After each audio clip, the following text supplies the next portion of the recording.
Alors, pour 2025, qu'est-ce que le diable a prévu et surtout qu'est-ce que le Seigneur nous a révélé? Pour 2025, en un mot, je l'ai répété depuis au moins début décembre avec les gens qui sont avec moi.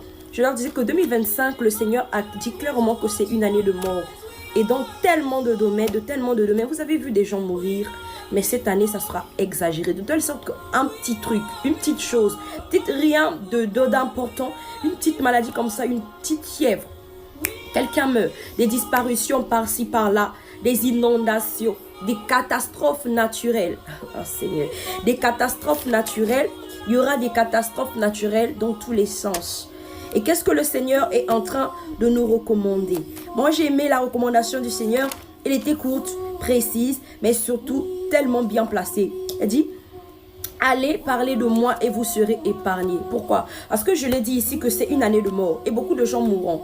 Plus principalement les hommes de Dieu. Et quand je parle des hommes de Dieu, c'est pas forcément des bergers, non. Je parle des hommes de Dieu dans telle sorte que tu es serviteur, tu es servant, tu sers Dieu. Que dans le chant, dans le protocole, là, dans l'intercession, peu importe ce que tu fais. Je sais que le domaine que tu es là, le poste où on t'a placé là, c'est pour servir Dieu. Et en cette année, le Seigneur, en fait, ne permet plus que tu caches ton nom. Cette année, en tout cas, il ne sera pas tolérant avec les serviteurs insensés. Non. Il dit que tout ce que tu as en toi, tout ce que j'ai placé en toi là, tu dois prendre la chose et me servir avec. Donc, sers-moi avec cela. Sers-moi avec de cela. Il dit que pour ceux qui ont des dons de guérison, allez dans des hôpitaux, je guérirai.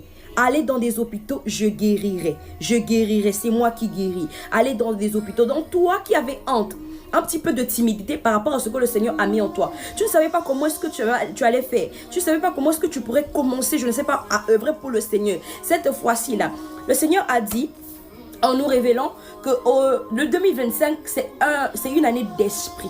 Ok?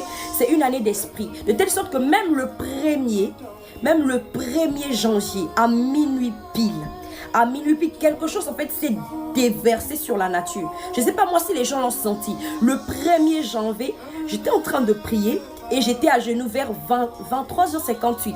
Je me suis prosternée déjà pour que la nouvelle année, quand elle rentre, elle me voit en position de soumission devant le trône du Seigneur.